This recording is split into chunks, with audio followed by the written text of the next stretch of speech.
動きはサクサク。ピンチアウトも問題なし。オフラインナビも検証します。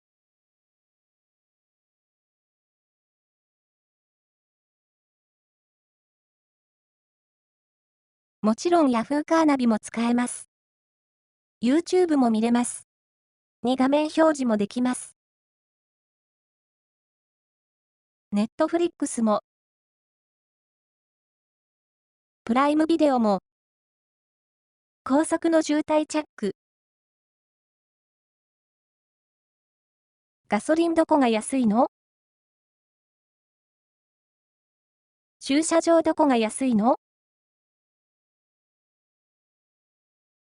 ステアリングリモコンも使えます。純正バックカメラも使えます。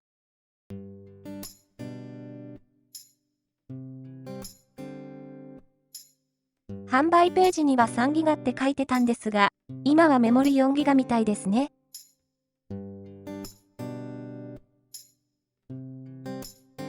一番驚いたのがこれ。この薄さ。特殊な車にはいいかもしれないですね。きちんとギボシ加工されてますね。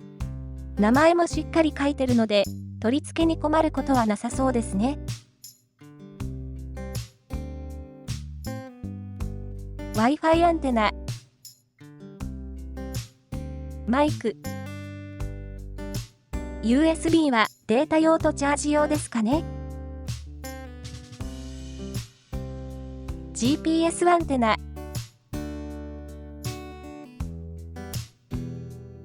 取り付け金具いろいろ。今回、私が別途用意した品。純正カメラやステアリングリモコンの配線用。オーディオハーネス。あと、通勤用の取り付けステー。私の車は純正ディスプレイオーディオがついてるので購入しておきました。オーディオハーネスは絶対あった方が楽です。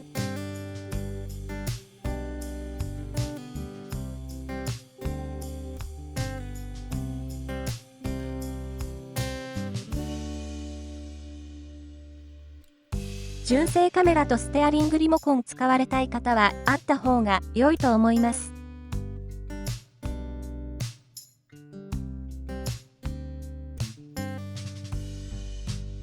カーステとか自分で取り付けたことがある方は見る必要ないと思います。配線は名称書いてますし、同じ色をつなげていけばほぼ出来上がりなので簡単です。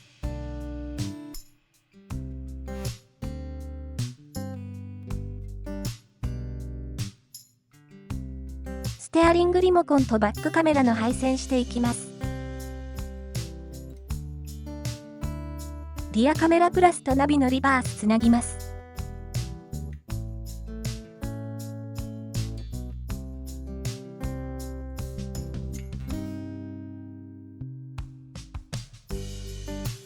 ステアリングリモコン ST1、ST2 ってなってると思います。そのまま1と2につければ OK。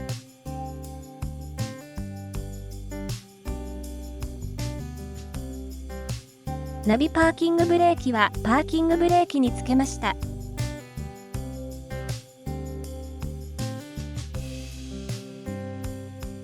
GND はアースです。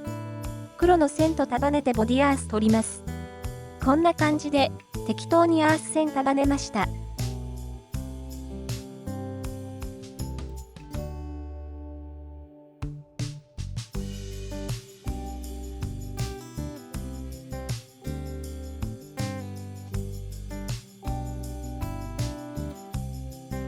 この機種、取り付けが少しわかりにくいかも。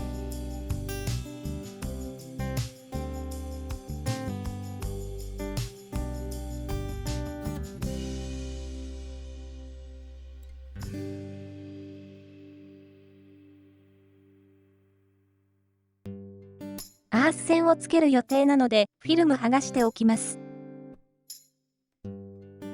L と R 書いてあるので、間違えないようにします。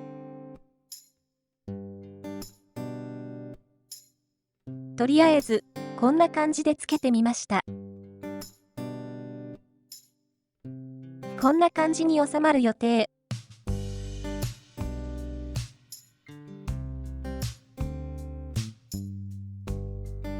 車の中で配線説明しにくいので、先に説明しておきます。これはメインの配線。バックカメラの線。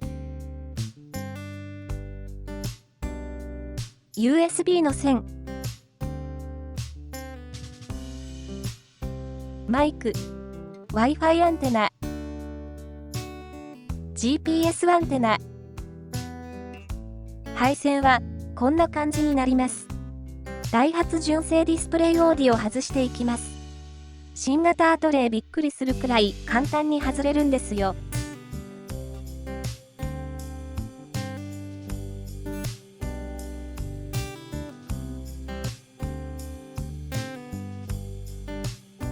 先ほど組んだ取り付け金具セットしてみます。もともと 2D のカーステやナビがついてた方は問題なく収まると思うのですが、新型アトレイ純正ディスプレイオーディオの方は加工が必要になってきます。分かってたので、私は薄いオーディを選択しました。配線、Wi-Fi アンテナと GPS アンテナ、ピラを外して線通しました。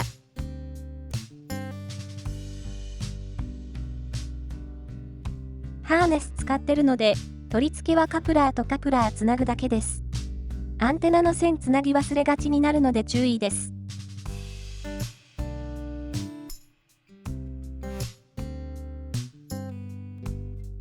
配線も一通り終わったので、エンジンかけます。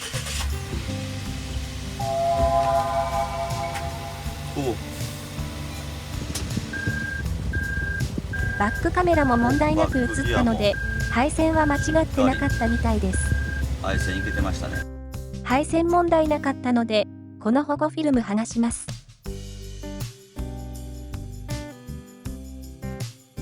付属品でついていた画面フィルム貼ります。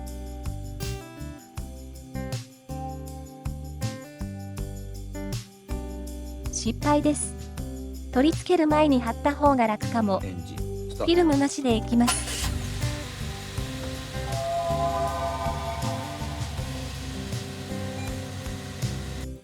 どんなアプリが入ってるのかチェックしていきます。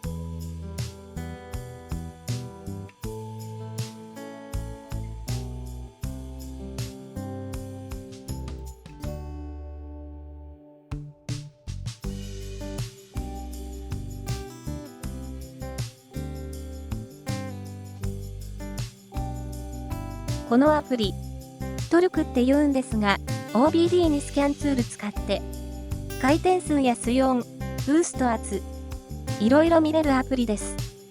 最初からインストールしてあるって、おととさんマニアックなメーカーかも。Android ナビの基本ですが、Wi-Fi 接続しないと機能使えないです。まずは Wi-Fi 接続します。自宅でやってるので、自宅の Wi-Fi に接続しました。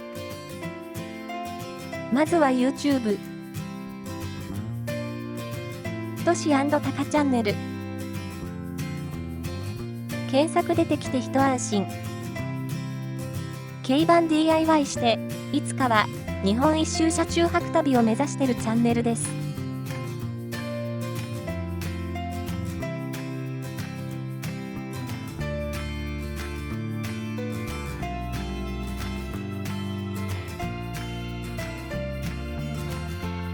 もっと Android ナビを使いたいので、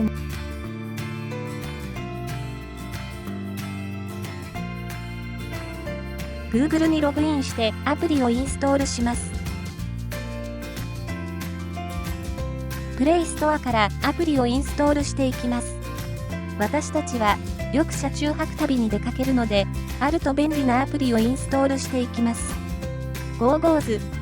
郊外に行くとガソリン価格が店舗によって全然違ったりするんですよ。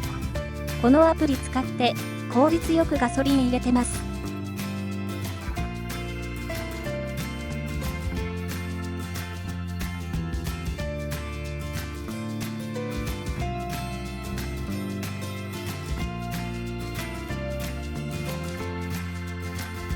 このアプリは駐車場検索。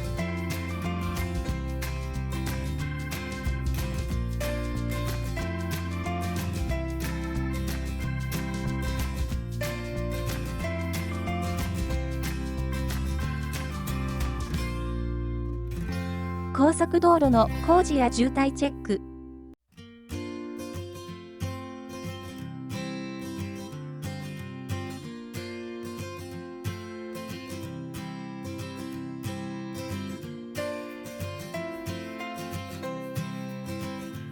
助手席の人が必要なアプリ入ってないんですよね。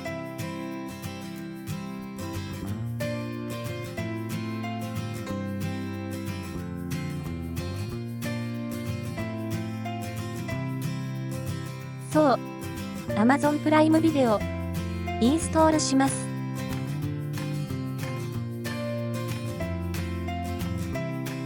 問題なく使えます。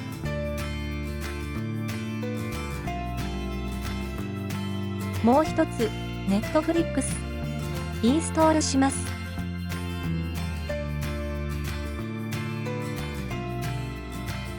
問題なく使えます。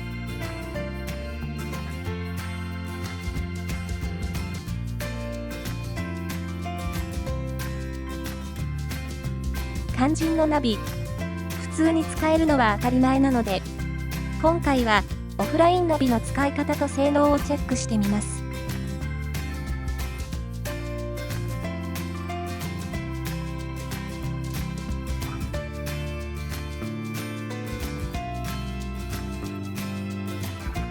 まずは地図データのダウンロードです。私は家の Wi-Fi と接続しているので、容量気にせずにダウンロードできるのですが、広範囲にダウンロードすると時間がかかるので、今回はテスト用範囲をダウンロードしてみます。かなりの容量が必要なのかなと思ってたのですが、この範囲で約 2GB で収まるみたいです。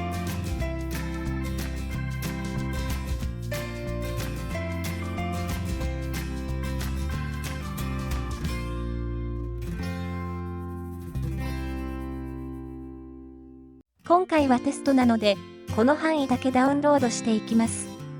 ダウンロードボタンをクリック。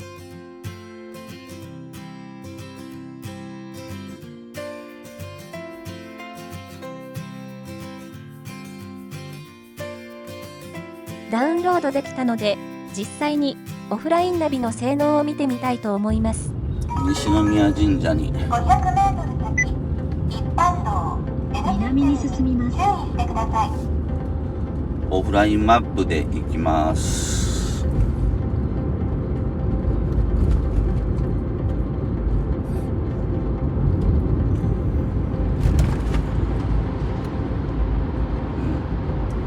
トンネルに入ったらしっかりと画面の暗さもありましたね。まあこの車オートライトなんでね。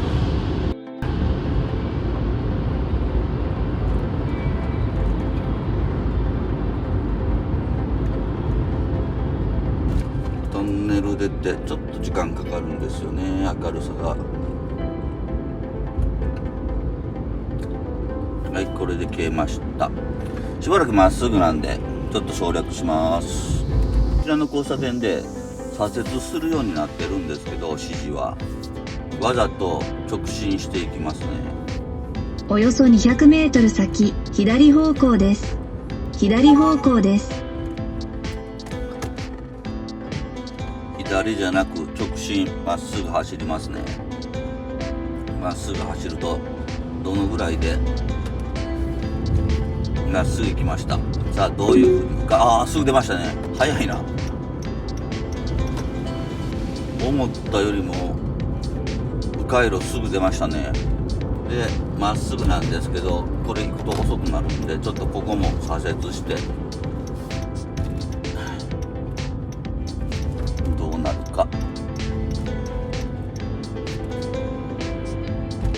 およそ400メートル先、左方向です。早いですね。左になってるんですが、この先、一般道、その他待ち伏せエリアに注意してください。左方向です。直進しますね。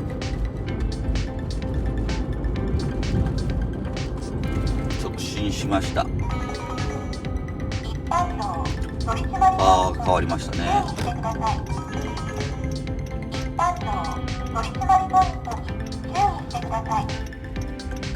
右方向です。およそ300メートル先、左方向です。これはなかなか優秀。オフラインナビでもしっかり使えますね。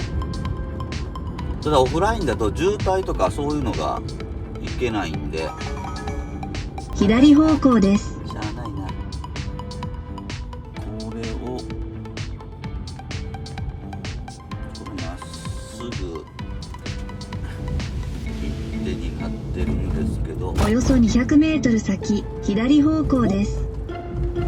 200メートル先左方が優秀優秀。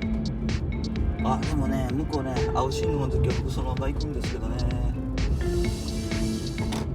ちょっとこのナビちょっと従って左方向です。その先、右方向です。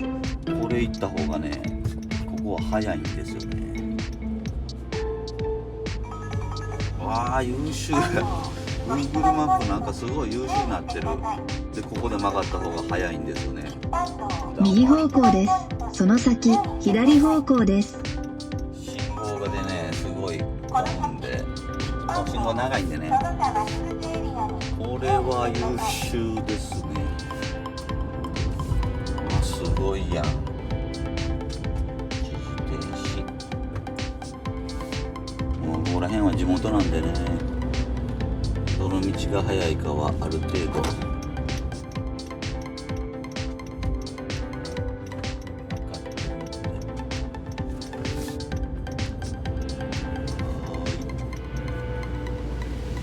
左方向でずれす。てるな GPS。あーちょっとずれましたけど、まあでもこんだけいい感じに、回路もすぐ出るし、これはいいですね。無事に西宮神社着きました。左方向です。その先、目的こっ地です。から入れるんでね。西宮神社、こっから入れるんですよ。西宮神社あれですよ、1月10日のレベスさんのゴールです。西宮神社までオフラインで無事着きました。有馬温泉。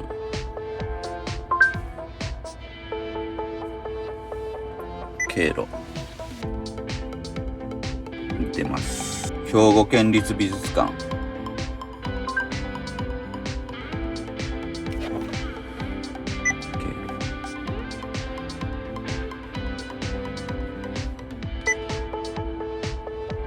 これオフライン撮ってるんでね、しっかり出るんですよ。那智の滝。オフラインだと出ないんですね。YouTube も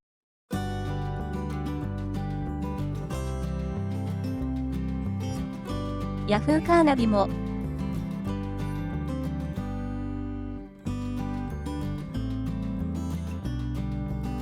音楽も普通に問題なく使えます。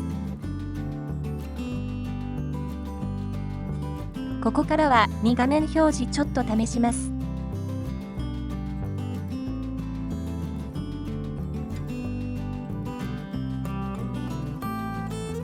Google マップと YouTube は大丈夫みたいですね。Yahoo カーナビは2画面表示は対応していないみたいです。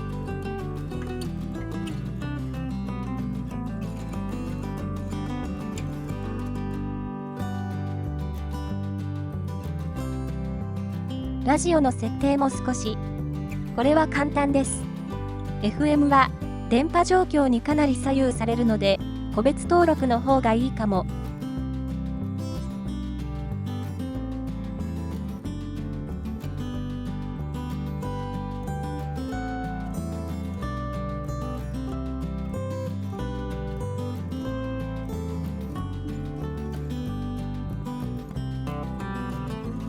周波数指定して、ボタン長押し。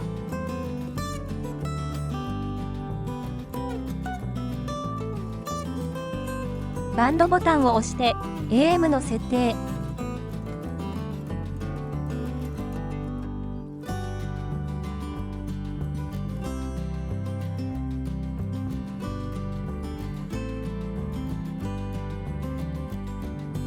私はサブスクとか入ってないんで、音楽は USB メモリーに入れています。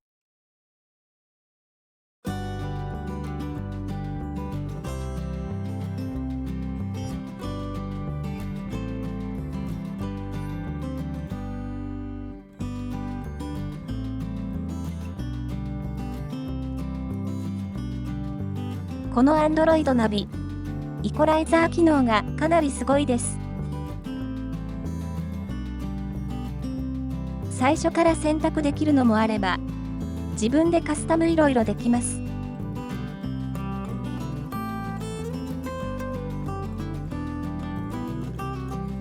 私の車は前しかスピーカーがついてないので、この機能は関係ないのですが、オーディオに詳しい方はありがたい機能ではないでしょうか？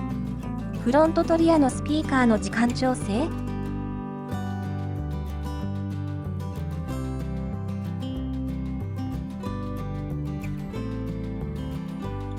？USB に入れた動画も見れます。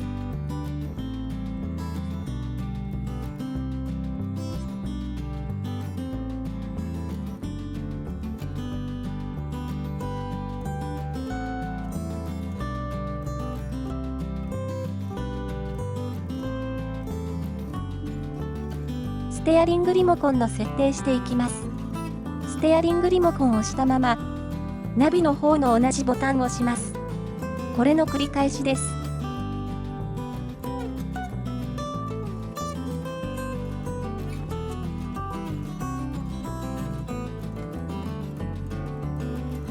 モードボタンないので、ホームボタンにしました。最後に保存して終了。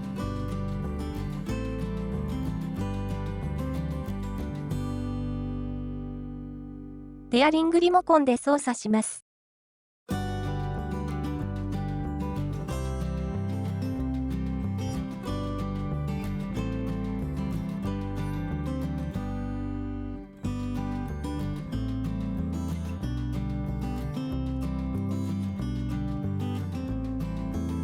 問題なく使用できました。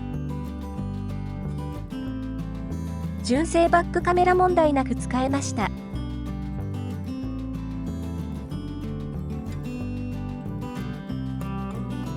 色やライン設定もできます。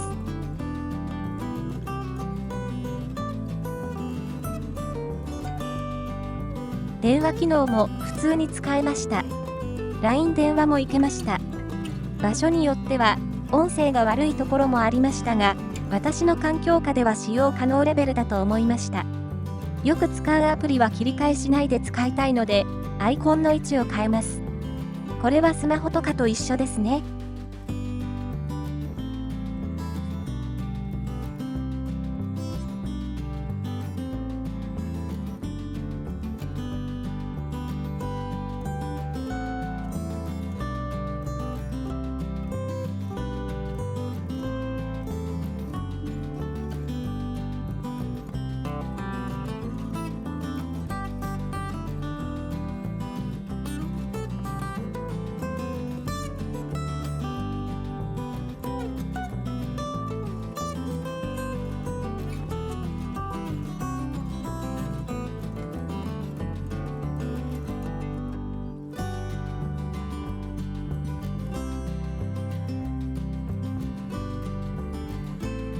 Apple CarPlay とかも無線、有線、両方使えます。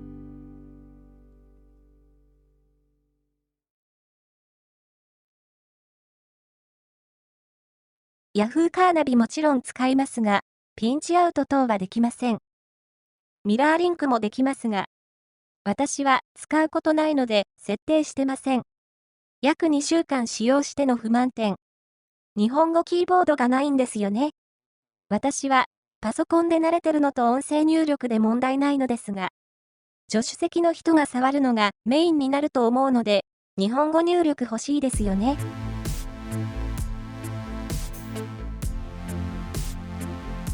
キーボードアプリをインストールしておきました。タッチのセンサーが微妙な時があるんですよね。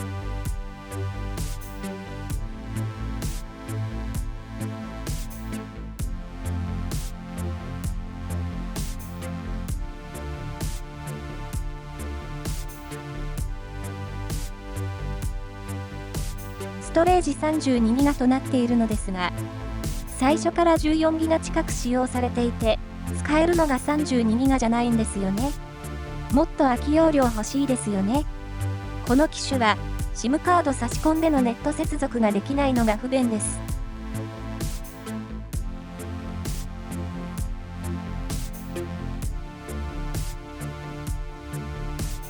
これは、私の提供していただいた品が外れだったのかわかりませんが、何箇所か不具合が出ました。